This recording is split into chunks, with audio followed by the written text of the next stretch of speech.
Stable voice channel में आप लोगों का स्वागत है।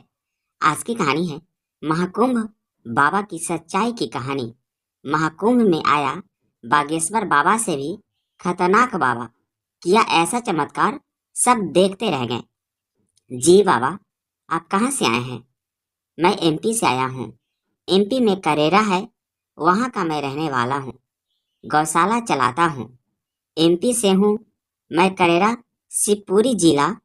तो महाराज जी, हम भी जानना चाहेंगे। हम कुछ लिखें और आप बता दें। आप ऐसा अच्छा, चलो आप भी कर लो, कोई बात नहीं। आप आए हो तो महेंद्र महाराज आओ देखिए। महाराज जी सबके सामने आंखों पर पट्टी बांध रहे हैं और उसके बाद आप जो कुछ भी, मैं कैमरे के सामने वो भी दिखाऊंगा। जो कुछ भी लिखेंगे महाराज जी अपनी आंखें देखिए, पट्टी से बन चुकी है, इनमें कुछ नहीं दिखेगा। पहले एक वो लगा है, उसके बाद पट्टी बांधी गई है और लगातार अब ये जो कुछ भी हम लिखने का प्रयास करेंगे, जो कुछ लिखेंगे वह महाराज जी अब बताएंगे। अब देखते हैं। थोड़ा यह देखिए, प्लेन है, इस पर अभी कुछ नहीं लिखा है और जो कुछ हल्का फुल्का लिखा है उसको भी हटा देता हूँ मैं। और मैं यहाँ पर लिखता हूँ, जी महाराज जी सनातन, ये देख सकते हैं आप। हमने बिल्कुल प्लेन, यह प्लेन थी और इस पर लिखा था जो सनातन लिखा था, और उससे पहले कोई शब्द भी हमने नहीं कहा था। और बिल्कुल महाराज जी ने तुरंत बिना कुछ देरी के, सेकेंडों में कह सकते हैं, आप एक सेकेंड से भी पहले एक बार इसका स्पर्श किया और तुरंत बता दिया। महाराज जी कैसे संभव है इतना? मैं तो आश्चर्यचकित। अभी तक टीवी में देखते थे पर्ची वाले बाबा के पर्ची बन रही है, जो कुछ सोच रहे हैं कर लेते हैं। हाँ, और अगर हमको कोई चैनल बाबा मिले तो हम जो पर्ची जो बनाते हैं उनका सबका राज खोल देते हैं। धीरे धीरेन्द्र शास्त्री हमारा चरण छूता है, पैरों में गिरता है। हम उससे बड़ा काम जानते हैं। यह मंत्र की शक्ति होती है और हम उसका क्या, अगर कोई चैनल वाला चाहे तो हम सबके पर्चा बनाने का राज खोल दे। पर्चा कैसे बनाते हैं? पर्चा बनता है, कोई भी बना सकता है। फिर अगर आप सिखाएंगे, हाँ मैं सिखा दूंगा। हर आदमी बनाने बनाने ले ट्रिक ले से बनाते हैं। कोई साधना से पर्चा नहीं बनाते, ट्रिक से बनता है। हाँ ठीक है, उसमें अच्छा। हाँ माँ, स्वामी स्वामी सा क्या करती है? जो भी जितने करते हैं, मैं दुनिया के जितने भी चमत्कार हैं, मैं पूरे चमत्कार जानता हूँ और मेरे सामने कोई चमत्कार नहीं कर सकता। ना स्वामी सा, ना धीरेन्द्र शास्त्री, कोई भी। और मैं बिजनेसमैन भी हूँ, पहले बाबा बाद में हूँ। पहले मेरा फैक्ट्री वगैरह बिजनेस है, करोड़ों रुपए का मेरा व्यवसाय है और मैं बहुत अच्छी फैमिली से हूँ। और इसके बावजूद जितनी भी इस दुनिया में लोग कहते हैं चमत्कार, जितने भी चमत्कार है, मैंने अपनी इस इतनी सी उम्र सब चमत्कारों को सिखा रखा है। जितने भी चमत्कार है, जो आज चमत्कार चला रहे हैं पर्चा बनाने के, और मेरे सामने कोई पर्चा नहीं बना सकता। धीरेन्द्र शास्त्री हो, कोई भी हो, कभी नहीं बना पाएंगे मेरे सामने। वो ट्रिक से बनाते हैं, वो ट्रिक मेरे सामने चलेगी नहीं और मैं उनके सामने बना दूंगा, क्योंकि मैं मंत्र से बनाता हूँ, मैं ट्रिक से नहीं बनाता हूँ। अच्छा, हाँ बहुत पाखंड चल रहा है सनातन धर्म में, और अधिक किया है। थोड़ा दिल हमारा कोमल है, हम सोचते हैं कि तुम पाप करोगे, तुम भोगोगे, पर क्या है, बड़ा दुख होता है। हजारों आदमी सनातन धर्म की आस्था में बीमार लोग मर जाते हैं, इलाज नहीं करा पाते, बभूत ले जाते हैं, झूलते जाते हैं, दवा ना कराते हुए धर्म के नाम पर मर जाते हैं। सनातन धर्म में आज की डेट में 70% लोग मन रूप से बीमार है, अपने सनातन धर्म को पूर्ण रूप से नहीं समझ पाए। और जो सनातन को पूर्ण रूप से नहीं समझ सकता, वह मानसिक और सनातन धर्म का बीमार हो जाता है। जैसे भूत प्रेत जो चीजें होती है, अपने अल्प ज्ञान के कारण होती है। अल्प ज्ञान के कारण सनातन को जिसने पूरा नहीं समझा, उसका जीवन ही खराब है, फिर कोई मतलब नहीं है। महाराज जी, जब ऐसी समस्या आती है परिवार में, जो आपने जिक्र किया भूत प्रेत की, तो जाहिर सी बात है जो भी पूजा पद्धति में सम्मिलित आप जैसे लोग, उन्हीं के पास जाते हैं।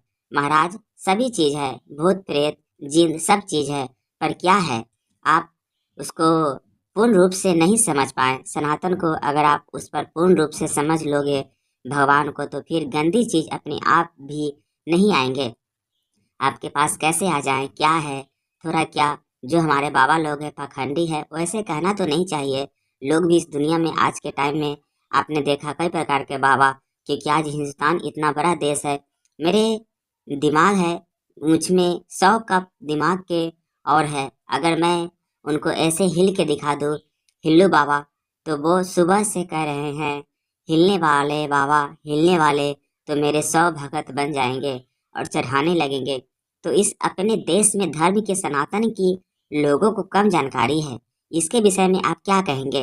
लोगों क्या करना चाहिए? कौन सा राग अपनाना चाहिए कि सच्चा ज्ञान प्राप्त हो, बहकावे में ना आए?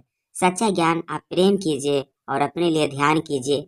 यही है, दुनिया से प्यार कीजिए और स्वयं के अंदर ध्यान कीजिए।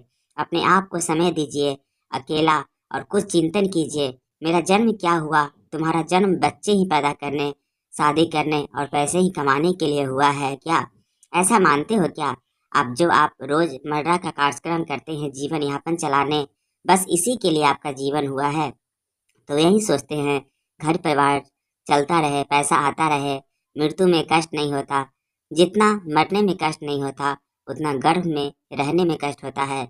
जब मनुष्य गर्भ में होता है, बार बार चिल्लाता है, भगवान एक बार मुझे इस गर्भ से निकाल दे, मैं कभी फिर ऐसा काम नहीं करूँगा कि मुझे बार बार जन्म लेना पड़े। मृत्यु से अधिक कष्ट इसको गर्भ में रहने में होता है। पड़ा रहता है तो आदमी को पहले देखो, ये दुनिया किसकी है? भगवान ने बनाई है, बच्चों बनाई है। उस दुनिया को तुम भगवान की तो खूब पूजा करते हो, भगवान की दुनिया की तोड़ फोड़ करते हो, तो भगवान तुमसे प्रसन्न हो जाएगा। बेटा, मैं कहूँ बेटी बहुत अच्छी है, इसके घर जाऊँ, इसका गर्दन तोड़ आऊँ, इसके बलफ फोड़ाऊँ, और बच्ची बहुत बढ़िया है, मैं इसकी जय जयकार करता हूँ, तो ये मुझसे प्रसन्न होगी? नहीं होगी। तुम भगवान ने जो दुनिया बनाई है, इसको भी भगवान ने बनाया है, हमको भी, आप सबको, और आप हमको कष्ट दो। उसने जिसको बनाया है उसकी फिर पूजा करो, तो उसकी आपकी पूजा नहीं सुनेगा। आप अपने आप को अच्छा बनाओ, भगवान की पूजा करने की भी आपको जरूरत नहीं पड़ेगी। और सब सब झूठ है। चाहे खूब गंगा नहाओ, चाहे कछु करो, कोई फायदा नहीं। मन का मैल निकाल लो, सही, सब काम अच्छा है। मन का मैल साफ नहीं है तो कोई काम आपका बनेगा नहीं। और बेटा, अभी कोई बात नहीं, अभी तो पन यंग है, चल रहा है। जब बुढ़ापा आएगा, खाट पर गिरोगे, उस दिन सब चीजें तुम्हें याद आएगी। और चुड़िया चुई खेत पाछे पछतात हो का जब आई, जब कुछ बचा ही नहीं तो फिर क्या होगा? क्या? इसलिए अपने आप को अच्छा बनाने की चेष्टा करो, अपने गुणों को, कर्मों को सुधारने की कोशिश करो कि हमसे ऐसा ना हो, कोई बुरा ये सोचो ना कि हमारे परमात्मा की दुनिया है और हम भगवान को मानते हैं, तो उसकी दुनिया को डिस्टर्ब मत करो, उसकी दुनिया के साथ धोखा मत करो। और भगवान से कुछ छुपा नहीं सकते।